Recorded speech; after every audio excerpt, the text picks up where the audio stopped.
Question is if A and B are the points of intersection of the circle and hyperbola. तो एक circle दिया है हमें, एक हाइपरबोला दिया है, दोनों को प्लॉट करने की कोशिश करते हैं ताकि हमें थोड़ा सा आइडिया लगे। And a point P moves on the line and the centre of triangle P A B. अच्छा, पॉइंट पी इस पे मूव कर रहा है जिसके कारण सेंट्रॉइड भी मूव करेगा ट्रायंगल पी ए बी का, वो लोकस निकालना है। चलो पहले तो जो सर्कल है उसका सेंटर हमें दिख रहा है 4,0 और रेडियस होगी √416, मतलब 4 ही होगा। ठीक है, तो ये तो 4,0 रेडियस 4, मतलब एक्स एक्सिस सेंटर है और ओरिजिन को टच कर रहा है, ऐसा सर्कल है। ठीक है, ये इसका सेंटर है 4,0 और जो दूसरा हाइपरबोला है तो वो है 0, मतलब ये 3² 4²। तो हाइपरबोला अगर हम प्लॉट करें तो यहाँ से जाएगा 3 से ऐसा ऐसा सिमेट्रिकल बनाते हैं और दूसरी ब्रांच उसकी इधर होगी। तो सेकंड ब्रांच हम नहीं बना रहे हैं, वो हमारे किसी काम की नहीं है। ठीक है, तो ये रहा पॉइंट ए, ये रहा पॉइंट बी। ए और बी का एक्स कोऑर्डिनेट सेम आएगा और वो जो तीसरी लाइन दी है वो मैं रफ बना रहा हूँ, ओरिजिनल नहीं। मान लेते हैं ये वो लाइन है, ये वो लाइन है जिस पे कहीं भी कोई पॉइंट पी होगा, पॉइंट पी, और पी के कोऑर्डिनेट्स देखिए ऐसे मानते हैं। एक्स को मान लेते हैं टी, अगर एक्स को टी मान ले तो वाई होगा 2t + 4/3। ठीक है, ऐसे मानने से लोकस के क्वेश्चन में चीज़ें आसान होती है। तो t, 2t + 4/3। अब सिंपल है, हमें a निकालना है, b निकालना है, तभी हम इस ट्राइंगल पी ए बी का सेंट्रॉइड लिख पाएंगे। तो a और b निकालते हैं। a और b निकालने के लिए हमें इन्हें सॉल्व करना पड़ेगा। तो भाई आपका जो हाइपरबोला है वो है 4x² - 9y² = 36 और सर्कल है y² + x² - 8x = 0। यहाँ से y² कितना आ गया, 8x - x²। ये यहाँ पुट कर देते हैं, तो 4x² - 9 टाइम्स 8x - x² = 36। तो दिस विल बी 4x² - 9 8 जा 72 + 9x² = 36। 9 4 13, 13x² - 72x - 36 = 0। स्प्लिटिंग लगाते हैं, तो स्प्लिटिंग द मिडिल टर्म, तो 13 × 36, तो इसको हम लिख सकते हैं 13 × 36 होता है 9 4 जा, तो 3 × 3 × 2 × 2। ठीक है, अब यहाँ से हमें दो लोग ऐसे ढूंढना पड़ेंगे जिनका प्रोडक्ट 13 × 36 आए और सम आए 72। तो आप 72, तो इधर देखिए 13 × 3 × 2 और 3 × 2, तो 13 3 जा 39, 2 जा 78, तो 78 × 6। तो देखिए 78 और 6 इनका डिफरेंस बैठ जाएगा, तो आप इसको लिख सकते हैं 13x² - 78x + 6x - 36। ठीक है, क्वेश्चन है तो स्प्लिटिंग द मिडिल टर्म चीज़ें आसान होगी। देखो ज़्यादा ही लेंदी हो गया तो हम छोड़ के निकल लेंगे एग्ज़ाम में। तो ये आ गया 13x x - 6 + 6 × x - 6। तो यहाँ से x की एक वैल्यू आ गई 6 और एक आ गई -6/13। तो देखिए x = 6 ही होगा, ये पॉजिटिव x एक्सिस में ये हमारा सॉल्यूशन। तो यहाँ से ये आ गया 6 और b का भी x कोऑर्डिनेट आ गया 6। अब उस x = 6 को यहाँ पुट करते हैं तो y मिलेगा हमें। तो यहाँ से y² आएगा 8 6 जा 48 -36, तो y² 12 है, तो y आ गया ±√12, 4 3 जा 12, तो 2√3। तो यहाँ पे एक पॉइंट हो गया प्लस का 2√3 और एक हो गया -2√3। तो अब देखिए हमारा ट्रायंगल तैयार है, पी ए और बी तीनों पॉइंट है हमारे पास।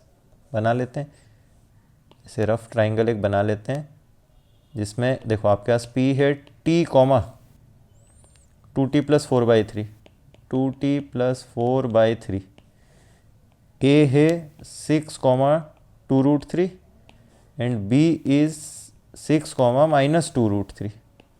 यही पॉइंट है, उस डायग्राम को बस यहाँ बना लिया हमने। मान लेते हैं सेंट्रॉइड है h, के जिसका लोकस निकालना है। तो h इक्वल टू आएगा t प्लस 6 एक्स कोऑर्डिनेट्स का एवरेज अपॉन 3, तो वो 3 यहाँ लिख रहे हैं हम, और 3 के y कोऑर्डिनेट आएगा 2t प्लस 4/3, ठीक है, 2t plus 4/3 plus,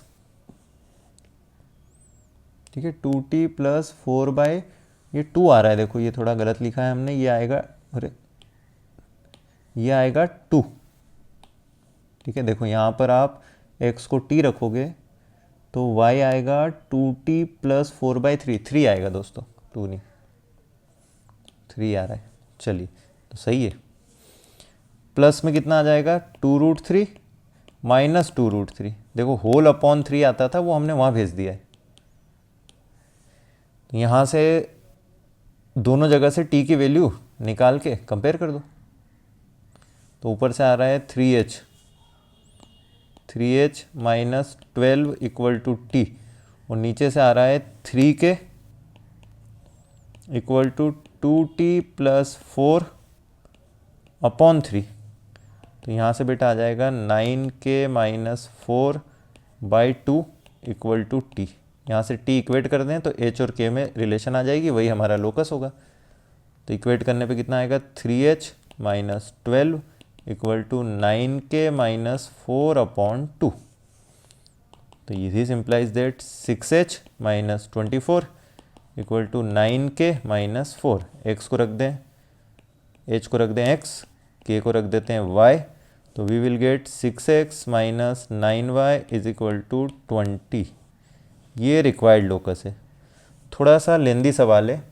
6x minus 9y is equal to 20 third option है, तो हल्का सा लेंदी सवाल है पर सॉल्व किया जा सकता है एग्जाम। तो question is let S be the set of all the words that can be formed by arranging all the letters of the word garden from the set S। इसके सारे लेटर्स को arrange करके एक word, जो word बनेंगे उसका set है S। सारे वर्ड्स कितने वर्ड बनेंगे 1 2 3 4 5 6, और सारे लेटर अलग हैं तो 6 फैक्टोरियल वर्ड्स बनेंगे, ठीक है। तो 6 फैक्टोरियल वर्ड मतलब 720 वर्ड्स बनेंगे।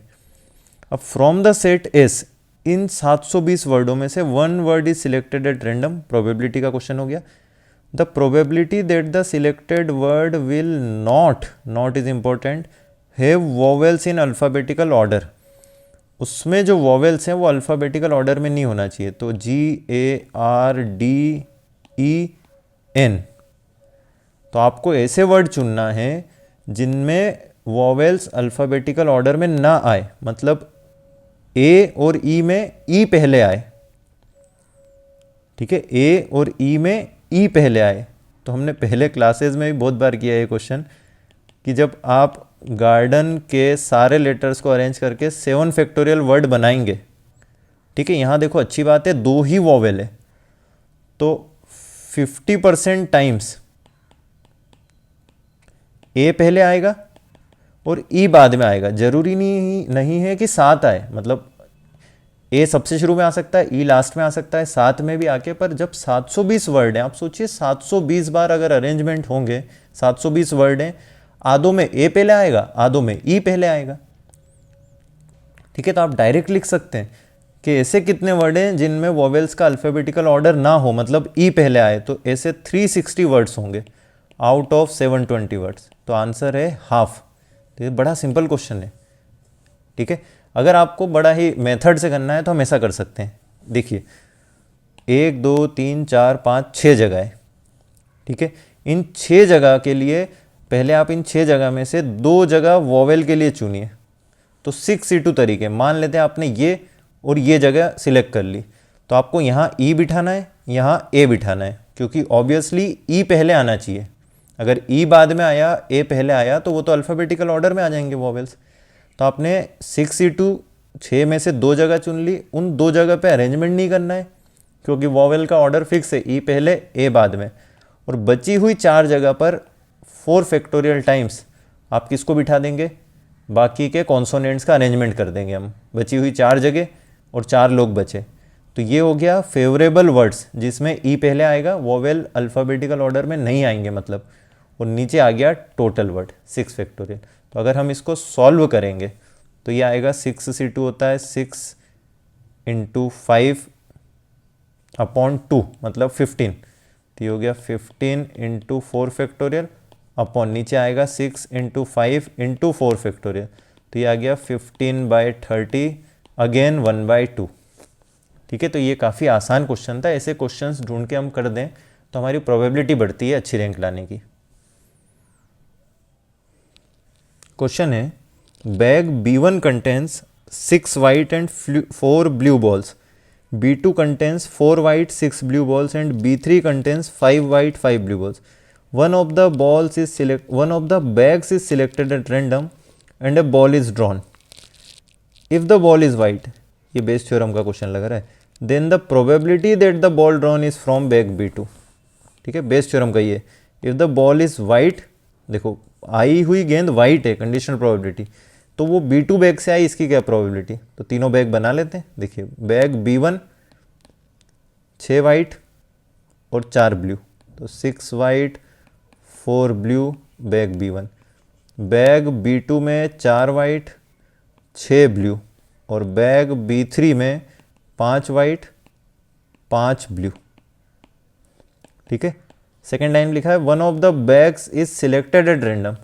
अगर इन्हें रैंडमली सिलेक्ट करा है तो इनकी प्रोबेबिलिटी आएगी 1/3 1/3 1/3। तो पिंटू भैया ने एक बैग रैंडमली सिलेक्ट करा तो 1/3 1/3 1/3। उसके बाद वाइट बॉल निकलने की यहाँ प्रोबेबिलिटी होगी 6/4, सॉरी 6/6 + 4। यहाँ होगी वाइट बॉल 4 और टोटल 10। यहाँ होगी 5/10। देखो डेटा बड़ा अच्छा है, हर जगह नीचे 10 आ रहा है, टोटल गेंदे 10-10 है हर बैग में। अब हमसे बोला है इसकी क्या प्रोबेबिलिटी होगी कि पाई हुई गेंद सफ़ेद है, तुम बताओ कि वो बैग B2 से आई थी, इसकी क्या प्रोबेबिलिटी? तो इसका आंसर क्या होता है? नीचे हम लिखते हैं प्रोबेबिलिटी कि जो बॉल है वो वाइट हो, तो टोटल प्रोबेबिलिटी वाइट बॉल की तो वो आएगी 1/3 into 6/10 plus 1/3 into 4/10 plus 1/3 into 5/10। और ऊपर क्या आएगा? बैग B2 से वाइट बॉल आई, इसकी प्रोबेबिलिटी तो 1/3 इंटू 4/10। अब देखिए बेटा सब में डिनोमिनेटर में 30 आ रहा है, वो कैंसिल हो जाएगा, तो ये बना 4/6 प्लस 4 प्लस 5, 6 4 10 5 15, 4/15। सिंपल क्वेश्चन है यार, तो 4/15 इज फर्स्ट ऑप्शन। तो ये आसान क्वेश्चन था बेस थ्योरम का, बिल्कुल बेसिक सवाल। Question is late f r-0, मतलब इसकी जो डोमेन है उसमें ज़ीरो नहीं है, x नॉट इक्वल टू 0 है, डोमेन में ज़ीरो नहीं है, और रेंज है -∞ से 1 में ही होगी, मतलब ये रेंज नहीं है, को डोमेन है, तो हम बोल सकते हैं रेंज इसी का सबसेट होगी। Be a polynomial of degree 2 satisfying. अब देखिए इस फंक्शनल इक्वेशन को सेटिस्फाई करने वाला पोलिनोमियल हमने पढ़ रखा है नोट्स में, 1 ± x⁴n होता है। इस फंक्शनल इक्वेशन को सेटिस्फाई करने वाला पोलिनोमियल 1 ± x⁴n के फॉर्म का होता है। वो डिग्री 2 है, तो f(x) या तो 1 + x² होगा या फिर 1 - x² हो सकता है, मतलब n तो 2 हो गया, अगर डिग्री 2 है तो n इज 2। ठीक है, अब इन दोनों में से हमारा फंक्शन कौन सा है ये हमें सिलेक्ट करना पड़ेगा। तो be a polynomial of degree 2 satisfying, और इसी के लिए बेटा रेंज और वो दे रखी है हमें। अब देखिए इसकी जो रेंज है, हम x को 0 नहीं रख सकते, ठीक है, तो 0 के अलावा हम इसको नेगेटिव या पॉजिटिव कोई से भी x की वैल्यूज रखें, ये हमेशा >1 ही आएगा। 0 रखते तो 1 आता, और ये जो आइटम है ये हमेशा <1 आएगा। तो आप खुद बताइए हमारी रेंज -∞ से 1 या उससे कम आनी चाहिए, मतलब हमारी जो कोडोमेन है यही कोडोमेन है, तो रेंज उसका सबसेट आनी चाहिए। इसका मतलब डेफिनेटली ये f(x) नहीं हो सकता इस डिफिनेशन ऑफ फंक्शन के हिसाब से, तो f(x) हमें यही लेना है। तो f(x) आएगा, एक ही ऑप्शन बचा हमारे पास, 1 - x²। अब आगे क्या दिया है? इफ़ f ऑफ k वो है -2k, तो f ऑफ k आएगा 1 - k², और वो गिवन है क्वेश्चन में -2k। तो इसको रीअरेंज करें तो k² - 2k - 1 = 0। Then the sum of squares of all possible values of k, मान लेते हैं क्वाड्रेटिक है तो के की दो वैल्यू आएगी k1 और k2, तो आपसे पूछा है k1 square plus k2 square कितना होगा, k की दोनों पॉसिबल वैल्यूज का स्क्वायर्स का सम पूछा है, तो ये तो अब क्वाड्रेटिक का हो गया, alpha square plus beta square पूछा है हमसे एक तरह से, तो हम लिखेंगे वो होगा alpha plus beta k1 plus k2 का whole square minus 2k1 k2।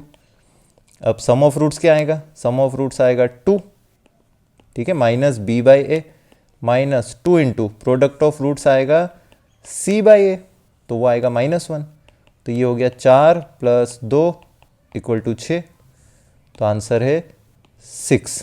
तो बड़ा आसान क्वेश्चन है, बस आपको ध्यान क्या रखना था कि इस फंक्शनल इक्वेशन में जो पोलिनोमियल सेटिस्फाई करता है वो होता है f x equal to 1 plus minus x की पावर n, ये फंक्शंस में लिखते हैं हम, ठीक है, तो अच्छा क्वेश्चन है। So question is let A B C be 3 points in x y plane. देखिए क्वेश्चन पूरा वेक्टर में है पर अच्छी बात है एक्स वाई प्लेन दिया है, whose position vectors are given by, ये 2D ज्योमेट्री का क्वेश्चन है, वेक्टर्स का क्वेश्चन नहीं है, 11th का बच्चा भी सॉल्व कर सकता है इसे।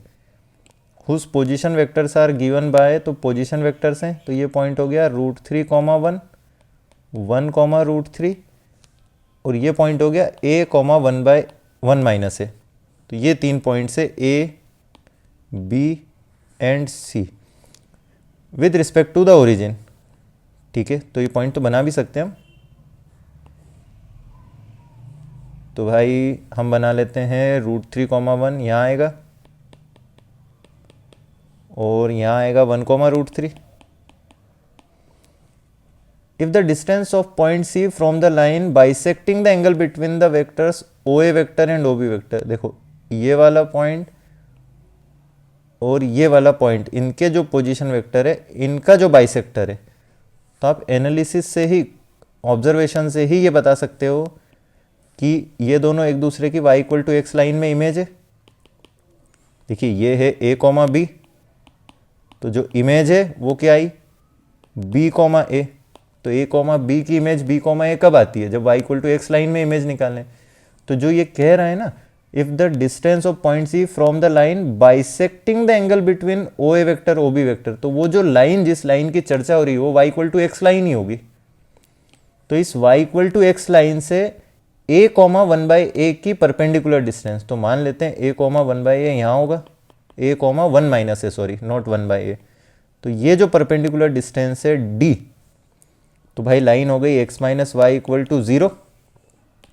इस x - y = 0 लाइन से a, 1 - a की परपेंडिकुलर डिस्टेंस, तो परपेंडिकुलर डिस्टेंस कैसे निकालते हैं, उस पॉइंट को लाइन में फेंक देंगे, तो देखिए x की जगह a लिखा, y की जगह 1 - a लिखा, तो वो माइनस माइनस प्लस हो गया, अपॉन में डिस्टेंस का फॉर्मूला था √a² + b² का मॉड, ये डिस्टेंस है 9/√2। The sum of all possible values of a की सारी पॉसिबल वैल्यूज का सम निकालना है, तो ये बन गया मॉड 2a - 1 = 9, √2 कैंसिल हो गया, तो यहाँ से आ गया 2a - 1 = 9 या फिर 2a - 1 = -9। अगर आप मॉड नहीं लगाएंगे तो सॉल्यूशन का लॉस हो जाएगा, तो a आ गया 2a आ गया 10, a आ गया 5, यहाँ से 2a आ गया -9 + 1 -8, a = -4। हमसे बोला है sum of all possible values of a, तो a की जो पॉसिबल वैल्यूज का सम है वो आएगा a1 + a2 = 5 - 4 दैट इज 1, तो आंसर 1 है, ठीक है, तो आंसर होगा फर्स्ट। तो अच्छा क्वेश्चन है, बेसिक सा। एक तो वेक्टर्स देख के आप ये ना समझे कि वेक्टर्स नहीं आता छोड़ दूँ, ये 2D ज्योमेट्री का क्वेश्चन है और ये दोनों पॉइंट्स मज़ेदार हैं, ये पॉइंट्स एक दूसरे की y = x लाइन में इमेज है, तो इससे डायरेक्टली पता चल जाता है कि जो बाइसेक्टर है वो y = x लाइन ही होगी, और फिर इस पॉइंट की डिस्टेंस लगा के, डिस्टेंस में मॉड जरूर लगाइए वरना लॉस ऑफ सॉल्यूशन होता है। फिर ये सम ऑफ ऑल पॉसिबल वैल्यूज बोलता है तो याद आ जाता है हमें फिर से कि मॉड लगाना चाहिए, ईजी क्वेश्चन है। Question is if the component of a along and perpendicular to b, तो हमने कंपोनेंट्स के लिए पढ़ रखा है, जैसे कोई वेक्टर a वेक्टर है और एक b वेक्टर है, मान लेते हैं b वेक्टर है और ये a वेक्टर है, तो हमसे बोला है इस a वेक्टर का जो कंपोनेंट है अलोंग बी, तो अलोंग बी वाला देखिए ये बनेगा, ये दिस इज अलोंग बी वाला vector and perpendicular to b, तो परपेंडिकुलर टू बी ये बनेगा। तो ए के दो कंपोनेंट, ठीक है, इसको लिख लेते हैं ए एक्स और ये ए वाई, ए के दो component perpendicular to b and along b वो दे रखे हैं हमें, ठीक है। और ए वेक्टर जो खुद है वो है अल्फा आई के प्लस बीटा जे के प्लस गामा के। फिर हमसे पूछा अल्फा बीटा गामा का स्क्वायर निकालो। तो आप सिंपल सी बहुत बेसिक क्वेश्चन है। तो देखिए जो ये दोनों कंपोनेंट्स हैं इन्हीं का सम तो ए वेक्टर आएगा। अगर हमने इसको ए एक्स वेक्टर माना है और इसको ए वाई वेक्टर माना है तो ए एक्स और ए वाई का सम ही तो ए वेक्टर होगा। दोनों कंपोनेंट्स का वेक्टर सम ही तो ओरिजिनल वेक्टर आएगा जिसके वो दोनों कंपोनेंट्स हैं। इसके वो दोनों टुकड़े हैं तो टुकड़ों का सम ही तो ये होगा। तो आपको अगर ए वेक्टर निकालना है तो हमें इन दोनों वेक्टर्स को जोड़ देना चाहिए। तो ए वेक्टर इक्वल टू आएगा 16 इंटू 3i प्लस जे माइनस के कैप। आप देखिए बी का कोई रोल ही नहीं है इस क्वेश्चन में, upon 11 plus 1/11 into minus 4i cap minus 5j cap minus 17k cap. अब आई और जे इकट्ठे करते हैं, देखिए नीचे तो 11 ही रहेगा तो ऊपर आएगा 16 3 जा 48 माइनस 4 44 आई कैप और 16 जे कैप माइनस 5 जे कैप तो प्लस 11 जे कैप और माइनस 16 और माइनस 17 32 33 तो माइनस 33 के कैप। तो यहाँ 11 से कैंसिल करते हैं तो 4 आई कैप प्लस जे कैप माइनस 3 के कैप। तो आपका अल्फ़ा बीटा और गामा मिल गया। तो यहाँ से alpha square plus beta square plus gamma square, यही तो ए वेक्टर आया हमारा। तो अल्फ़ा स्क्वायर होगा 4 का स्क्वायर 16, बीटा स्क्वायर होगा 1 का स्क्वायर, गामा स्क्वायर होगा -3 का स्क्वायर। तो ये आ गया 9 1 10 10 और 16 26। तो 26 इज़ द करेक्ट आंसर। तो फोर्थ इसका आंसर आएगा। तो बी का कोई रोल ही नहीं था। ये बड़ा मज़ेदार और सिंपल क्वेश्चन है, बस कंफ्यूजिंग उसको बनाया ऐसा है। एनसीईआरटी बेस्ड है, एनसीईआरटी में कई क्वेश्चन है इसका इसके अलोंग कंपोनेंट निकालो, परपेंडिकुलर कंपोनेंट निकालो। So question is for positive integers n a n, तो 4an दिया है तो an आ जाएगा n² plus 5n plus 6/4 and Sn equal to, Sn में हमें 1/ak का सम निकालना है। an आ गया तो a ऑफ k भी आ जाएगा, सॉरी ak आ जाएगा, a ऑफ k नहीं। और फिर जो सम आया है उसको 2025 रख के वैल्यू निकालनी है n की वैल्यू। चलो वो तो ठीक है, पहले ये सम तो निकले। ये जो सम है रेसिप्रोकल की सीरीज है तो कैंसिलेशन लग सकता है। तो यहाँ से पहले 1/an निकालते हैं। 1/n आएगा 4/n² प्लस 5n प्लस 6। तो इसको हम लिख सकते हैं 4/n+2 and n+3, n² plus 3n plus 2n plus 6। सही है बिल्कुल, ठीक है। अब इसको समेशन में ले जाना है आपको, तो इसी में मेथड ऑफ कैंसिलेशन लगती है। देखो नीचे का जो डिफरेंस है, नीचे का जो डिफरेंस है वो देखो 1 है, वो ऊपर होना चाहिए। तो हम लिख दें 1/an, 1/an इक्वल टू 4 बाहर ले लेते हैं, ऊपर डिफरेंस 1 होना चाहिए। तो ऊपर लिख लें n+3 minus n+2 upon n+2 into n+3।